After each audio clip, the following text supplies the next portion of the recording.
আসসালামু আলাইকুম প্রিয় শিক্ষার্থী। আজকে আমরা আমাদের ধারাবাহিক লেকচারের হায়ার ম্যাথের 9.4 এর আরো কয়েকটা ডেরিভেটিভ করি। দেখো, আমাদের প্রথম যে ফাংশনটা দেওয়া আছে সেটা হলো tan sin inverse x। tan sin inverse x এটাকে আমাদের ডেরিভেটিভ করতে হবে x এর সাপেক্ষে। তাহলে derivative with respect to x, x এর সাপেক্ষে যদি আমরা ডেরিভেটিভ করি d by dx tan sin inverse x। tan sin inverse x এটাকে আমরা ডেরিভেটিভ করব। তাহলে এখানে তোমার চিন্তা করতে হবে এটা tan x। tan x কে যদি আমরা ডেরিভেটিভ করি তাহলে আমাদের কি হবে?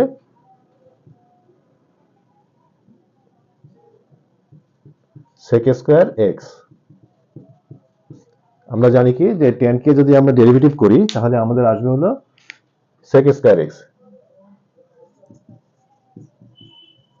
tan x কে ডেরিভেটিভ করলে sec স্কয়ার x হয়। তাহলে এখানে tan x, x বলতে আমাদের sin ইনভার্স x যেটা আছে এটাকে আমরা x ধরে নিলাম, নিয়ে tan x কে যদি ডেরিভেটিভ করি তাহলে sec স্কয়ার x, মানে এখানে sin ইনভার্স x। তা sin ইনভার্স x কে আমরা x ধরে নিয়ে তারপরে tan x এর ডেরিভেটিভ করলাম। তাহলে এটা তো x না, এটাকে ধরে নেওয়া হয়েছে। তাহলে এই sin ইনভার্স x কে আমাদের পুনরায় ডেরিভেটিভ করতে হবে। তাহলে d by dx sin inverse x এটা। তাহলে sec square sin inverse x এখানে থাকলো, আর sin ইনভার্স x কে যদি আমরা ডেরিভেটিভ করি তাহলে কি হবে? 1 by root over 1 minus x square. x square এটা হলো আমাদের sin ইনভার্স x এর ডেরিভেটিভ। আমরা জানি কি d by dx sin inverse x derivative করলে হবে 1 by root over 1 minus x square. এটা আমরা একটা কাজ করতে পারি, সেটা হলো এই যে আমাদের x square sin inverse x আছে, এই sec স্কয়ার কে আমরা লিখতে পারি কি sec স্কয়ারে লেখা যায় 1 বাই cos স্কয়ার। আমরা জানি যে sec স্কয়ার x এটাকে লেখা যায় 1 বাই cos স্কয়ার x। তো এই ফর্মুলা অনুযায়ী আমরা sec স্কয়ার x এটাকে লিখলাম 1 বাই cos স্কয়ার x। আর এখানে যেটা আছে এটা আমাদের থাকলো 1 by root over 1 minus x square. এখন এই যে cos স্কয়ার x, আমরা এটাও জানি যে cos স্কয়ার x এটাকে লেখা যায় 1 মাইনাস sin স্কয়ার x। তাহলে এটাকে আমরা লিখতে পারবো 1 minus sin square x, x বলতে আমাদের এইটা, হ্যাঁ। তাহলে এখানে লিখে দিলাম sin inverse x 1 by root over 1 minus x square. আমরা আসলে sec কে cos থেকে আমরা এটাকে sin এ কনভার্ট করলাম, কারণ আমাদের এখানে sin ইনভার্স x আছে, তো তাহলে সেই হিসাবে আমাদেরকে এখানে sin আনতে হয়েছে। তাহলে এখানে আমাদের এটাকে লেখা যাবে 1 মাইনাস sin, আবার এখানে হলো sin ইনভার্স x এর হোল টু দি পাওয়ার, ধরো এই যে স্কয়ার, এই স্কয়ারটাকে আমরা হোল টু দি পাওয়ার আকারে এভাবে লিখলাম। আর এখানে যেটা আছে এটা থাকলো root over 1 minus x square. এখন এইটা sin into sin inverse x, এই যে sin ইনটু sin ইনভার্স এটাকে আমরা অমিট করে দিয়ে আমরা লিখতে পারি 1 মাইনাস শুধুমাত্র x স্কয়ার, এটা লেখা যাবে। sin এবং sin ইনভার্স এটা উঠে যাবে, শুধু x স্কয়ার এখানে থাকবে। আবার এটাকে আমরা লিখতে পারি 1 বাই 1 মাইনাস x স্কয়ার তার উপরে পাওয়ার হাফ। এই যে রুটকে আমরা কি লিখতে পারি? Power half. তাহলে দেখো এইটা আর এইটা, এই দুইটা টার্ম একই তো। তাহলে এখানে এটার পাওয়ার আমাদের 1 আছে আর এটা পাওয়ার হাফ আছে। তাহলে এই দুইটা মিলে আমাদের এখানে 1 বাই 1 মাইনাস x স্কয়ার এর হোল টু দি পাওয়ার 3/2 হয়। এখানে 1 আর এখানে পাওয়ার হাফ, তাহলে আমরা এখানে পাচ্ছি 3/2। তার মানে এটা আমাদের 1 মাইনাস x স্কয়ার মাইনাস 3/2, এটা হলো, এটা আমাদের অ্যান্সার। এই ফাংশনের যে ডেরিভেটিভ এটা হলো আমাদের tan sin, এটাকে sin ইনভার্স x কে আমরা x ধরে নিব। তাহলে tan x কে ডেরিভেটিভ করলে আমাদের আসবে sec স্কয়ার x। যেহেতু এটা x না, এই কারণে এটাকে আবার ডেরিভেটিভ করতে হবে। তাহলে sin ইনভার্স x কে যদি আমরা ডেরিভেটিভ করি তাহলে আসে 1 by root over 1 minus x square. এই sec স্কয়ার কে আমরা এই sin ইনভার্স যেহেতু আমার এখানে আছে, তা এই sec কে sin এ আনার জন্য secটাকে আমরা কি করলাম? cos এ রূপান্তর করলাম। আমরা জানি, আমরা ত্রিকোণের অনুপাতে জানি যে sec হলো cos এর উল্টো, sec হলো cos এর উল্টো, সেই হিসাবে sec x সমান হলো 1 বাই cos x। তাহলে আমাদের sec স্কয়ার x হলে আমাদের হবে 1 বাই cos স্কয়ার x। তো সেই হিসাবে আমরা sec স্কয়ার x কে লিখলাম হলো 1/cos স্কয়ার x। আর cos স্কয়ার x কে আমরা লিখতে পারি 1 - sin স্কয়ার x। এই যে 1 - sin স্কয়ার x।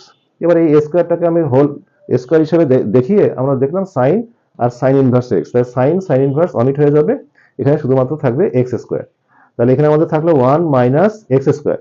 তাহলে এই 1 - x স্কয়ার এখানেও আছে 1 - x স্কয়ার। তাহলে এই দুইটা একই যেহেতু বেজ হিসেবে ধরে নিয়ে পাওয়ার 1 আর এখানে 1/2 আমরা যদি যোগ করে দিই তাহলে আমাদের 3/2 আসে। তাহলে এটা নিচের থেকে উপরে উঠতে গেলে ইনভার্স হয়ে যাবে, ইনভার্স 3/2। তাহলে আমাদের প্রথমটা আমাদের ডেরিভেটিভ হয়ে গেল। এখন আসো আমরা পরের ডেরিভেটিভটা আমরা করি।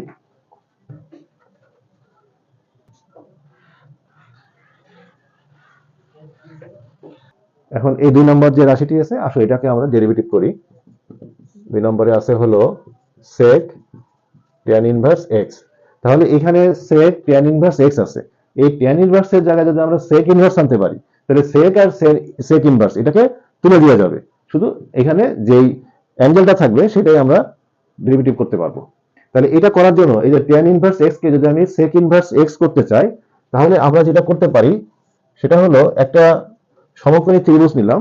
এই যে tan সমান আমরা কি জানি যে আমাদের tan সমান আমরা জানি হলো লম্ব বাই ভূমি, অর্থাৎ এই লম্ব হলো এটা বা বিপরীত বাহু বা এটাকে আমরা বলি লম্ব।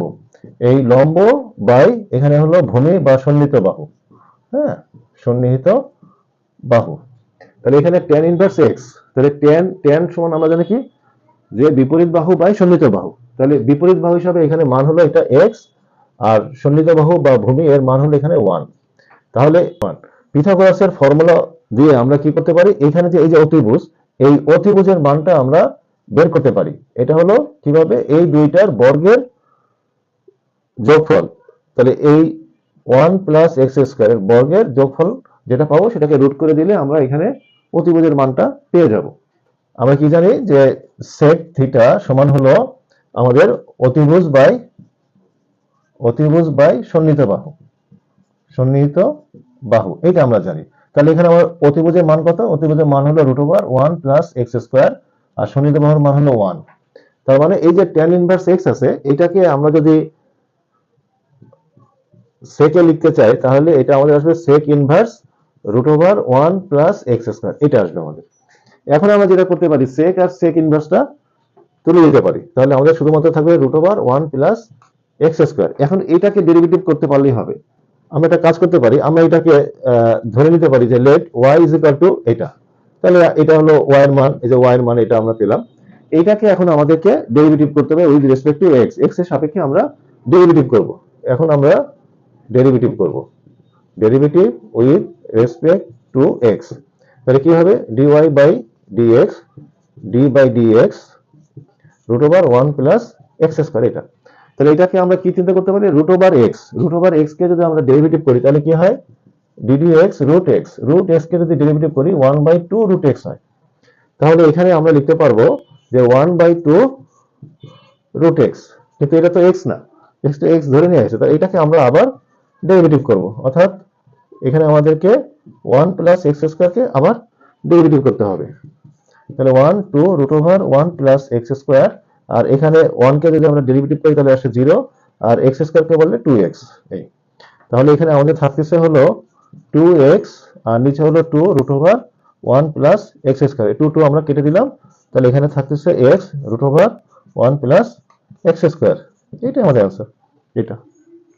তাহলে এখানে একটা বিষয় আমরা খেয়াল করি যে আমাদের যদি দুইটা অনুপাত থাকে, ত্রিকোণমিতিক অনুপাত যদি এভাবে দুইটা থাকে, একটা অনুপাতের সাথে আরেকটা অনুপাত ইনভার্স আকারে আছে, তাহলে আমি চাইলে কি করতে পারবো, এই যে অনুপাতটা এইটাকে এই অনুপাতের, অর্থাৎ আমি tan ইনভার্সকে আমি sec এ কনভার্ট করতে পারবো। সেটা কিভাবে, আমরা এইভাবে একটা ত্রিকোণমিতিক যেই বেজ, আমরা একটা সমকোণী ত্রিভুজ, এই সমকোণী ত্রিভুজের ক্ষেত্রে tan এর ক্ষেত্রে আমরা জানি লম্ব বাই ভূমি।